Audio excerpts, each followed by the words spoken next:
시간이라는 것은 사람이 멈추고 싶다고 멈출 수 있는 게 아닙니다. 그리고 세월이 흘러가면서 많은 것들이 변화하고 바뀌게 되죠. 나이가 든 사람들이 자주 나 때는 말이야 그랬는데라고 말하는 이유도 세월이 흐르며 여러 부분에서 바뀌기 전과 후를 겪었기 때문입니다. 물론 자신의 과거를 추억하고 다른 사람에게 자신의 삶을 공유하고 싶어 하는 심리도 어느 정도는 포함되어 있겠지만 분명 세월이 흐르면서 많은 부분이 바뀌는 건 사실입니다. 그러다 보니 옛날에는 주변에서 쉽게 접할 수 있던 문화나 경험이 이제는 불가능해지거나 사라진 것들도 존재하고 어느 정도 나이가 있는 사람들이 겪었던 한국 문화들을 요즘 젊은 사람들은 겪지 못하는 경우가 많습니다. 그뿐만 아니라 나이가 어느 정도 있는 사람도 모든 한국 문화를 경험한 것은 아닙니다. 그런데 이런 오래된 문화는 도시를 벗어나 시골로 가면 종종 남아있는 부분을 볼 수 있는데요. 이것과 관련해 해외 커뮤니티에는 하나의 글이 올라왔습니다. 문화라고 표현하기는 애매한 경계에 있지만 해외에서는 매우 보기 힘든 한국만의 모습이라며 외국인이 크게 충격을 받았다고 글을 작성했습니다. 그럼 외국인이 왜 충격을 받은 것인지 내용 바로 확인해 보도록 하겠습니다. 안녕하세요.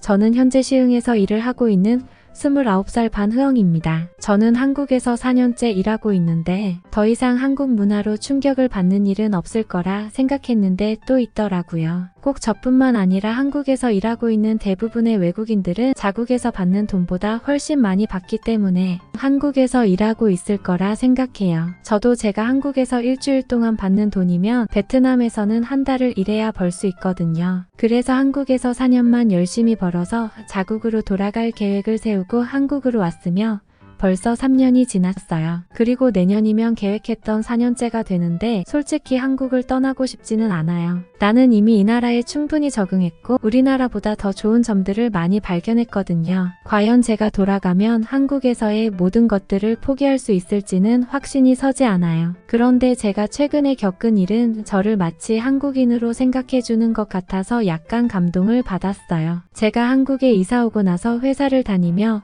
3년 전부터 자주 가고 있는 음식점이 있어요. 그곳은 한국인들이 가장 좋아하는 소울푸드인 국밥을 파는 음식점이죠. 아마 한국을 방문하는 외국인들은 치킨이나 삼겹살 정도를 먹으려고 계획을 하겠지만 저는 가장 강력하게 추천하는 메뉴가 돼지국밥입니다. 꼭 돼지국밥이 아니더라도 다른 종류의 국밥을 추천해요. 가격은 매우 저렴한데 양은 많고 맛도 좋아요. 제가 가장 좋아하는 이유가 저렴하면서 양이 많기 때문이죠. 며칠 전 평소와 같이 돼지국밥을 먹으러 갔어요. 자주 방문하다 보니 그곳 주인이랑 꽤 친해졌는데 이번에도 어김없이 돼지국밥을 주문해서 먹고 있었어요. 그런데 주인이 갑자기 저에게 잠깐 가게를 보고 있으라고 말하더라고요. 저는 깜짝 놀라서 그게 대체 무슨 말이냐고 물으니 은행에 잠깐 다녀와야 된다고 말하더라고요. 그 음식점에는 저밖에 없었기 때문에 저에게 부탁을 한 것 같지만 솔직히 나는 이해할 수가 없었어요. 한국인도 아니고 외국인인 저에게 가게를 맡기고 잠깐 자리를 비운다는 것은 상식적으로 이해가 불가능했으니까. 그런데 사장님은 내게 다 먹으면 돈을 식탁에 올려놓으라고 말했고 만약 카드로 결제할 거면 그냥 다음에 와서 주라고 말을 하고 가버리더라고요. 잠깐이지만 제가 한국에서 가장 당황한 순간이었습니다. 그리고 저는 제발 손님이 오지 않기를 바라며 먹고 있었는데 제가 원하지 않았던 상황인 손님이 가게로 왔어요. 이후 그 사람들은 주인을 부르길래 저는 작은 목소리로 화장실 갔다고 말했어요. 은행을 갔다는 말이 바로 나오지 않고 화장실을 갔다는 거짓말을 하게 되더라고요. 그런데 마치 그 사람들은 익숙한 듯 식탁에 앉더라고요. 이후 저는 급하게 먹고 돈을 올려둔 뒤 그곳을 벗어났기 때문에 후에 어떻게 됐는지 모르겠지만 외국인인 나를 믿고 가게를 비운 주인에게 작은 감동을 받았어요. 나를 꽤 믿어준다는 느낌을 받았거든요. 그리고 더욱 놀라운 일이 있었어요. 다음 주에 그 음식점에 다시 가려고 했을 때 주인이 저에게 큰 소식을 알려줬어요. 저에게 직접 일자리를 제안하면서 나를 고용하고 싶다고 하더라고요. 나는 정말 놀라서 어떻게 대답해야 할지 고민했어요. 하지만 그녀는 내가 그곳의 손님이자 친구라고 말했어요. 그리고 저에게 확신을 줬어요. 그래서 저는 그 제안을 감사히 받아들였고 그 음식점에서 일하게 되면 더 많은 한국 문화를 체험하고 한국 친구들과 더 가까워질 수 있을 거라고 생각했기 때문이죠. 이 경험을 통해서 한국에서의 삶을 더욱 극적으로 누릴 기회가 생겼어요. 이러한 한국인의 정과 같은 점이 제가 한국을 떠나기 싫은 이유 중 하나입니다. 저는 한국을 떠나기 싫어하며 한국에서의 모든 것을 포기하기가 더욱 어려워졌어요. 이미 이곳에 많은 것을 이뤄냈고 그 누구보다도 특별한 경험을 하고 있어요. 한국 문화와 사람들의 따뜻한 마음에 감사함을 느끼며 앞으로 더 멋진 순간들이 기다리고 있을 거라 믿어요.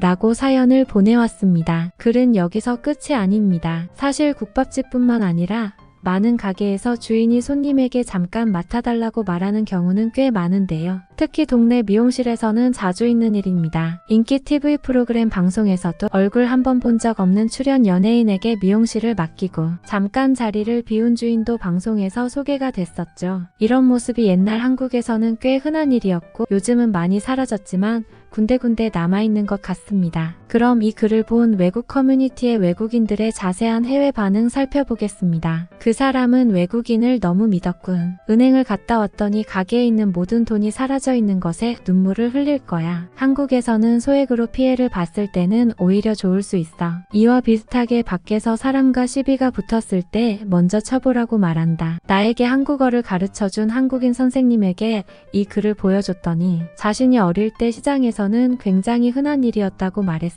가끔은 몇 시간짜리를 비우면 옆 가게 사장님이 대신 장사를 해줬다고 해. 내 꿈은 내 가게를 운영하는 건데 한국에서 살면 잠깐이지만 여러 가게를 운영하는 기분을 느낄 수 있을 것 같다. 한국에서 급하게 은행을 가려고 하는 사람들을 보면 약간 불안해. 혹시 보이스피싱을 당하고 있는 게 아닌가 하고 말이야. 한국은 생각보다 그런 사기 전화가 많이 오거든. 보통 한국에서 이런 경우는 너무 흔한 일이야. 손님이 나에게 사장님이 잠깐 자리를 비웠다고 말하는 걸 몇 번 들었거든. 심지어 손님이 오히려 손님인 나에게 급한 일이 생겨서 가야 되니까 주인이 올 때까지 잠깐 가게를 봐줄 수 있냐고 묻기까지 했어. 외국인인 나한테 말이야. 한국은 정말 알 수 없는 나라야. 한국에서는 꽤 흔한 건가 봐. 내가 갔던 음식점에서도 주인이 잠깐 자리를 비웠는데 걸려온 전화를 밥 먹고 있던 손님이 대신 받아서 잠깐 자리 비웠다고 말하더라. 그리고 10분 후에 다시 전화 주라는 영업까지 했어. 한국인들은 조심성이 없어.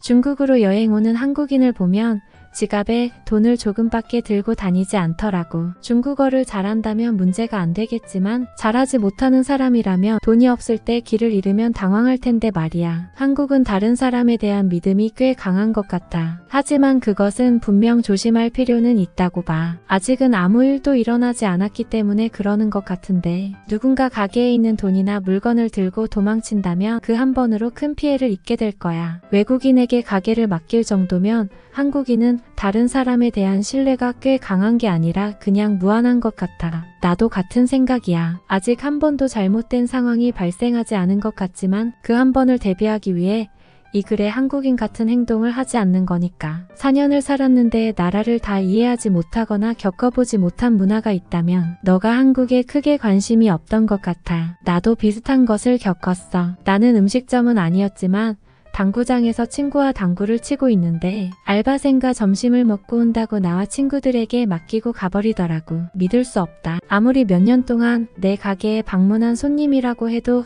내 가게를 맡기고 자리를 비우지는 못할 것 같아. 실제로 나는 음식점을 운영하고 있는데 나는 절대 그럴 수 없어. 심지어 외국인이라면 총으로 나를 협박하는 거 아닌 이상 불가능해. 한국에서 살기 위해서는 가게에서 계산하는 방법과 손님이 왔을 때 어떻게 대처해야 되는지를 기본으로 알아야 된다는 것을 알았다. 한국에서 사는 건 힘들구나. 와 같은 다양한 의견을 보여줬습니다. 라고 사연을 보내오셨네요. 여러분들의 생각은 어떠신가요? 힘이 되는 응원의 메시지를 남겨주시면 사연자분에게 전달해 드리도록 하겠습니다. 저희는 실제 사연 제보를 받고 있습니다. 저희가 전달해 드리는 사연이 시청자분들의 하루에도 작은 힘이 될 수 있었으면 좋겠습니다. 구독과 좋아요 그리고 알람 설정은 영상 제작에 큰 힘이 됩니다. 오늘도 좋은 하루 되세요. 감사합니다.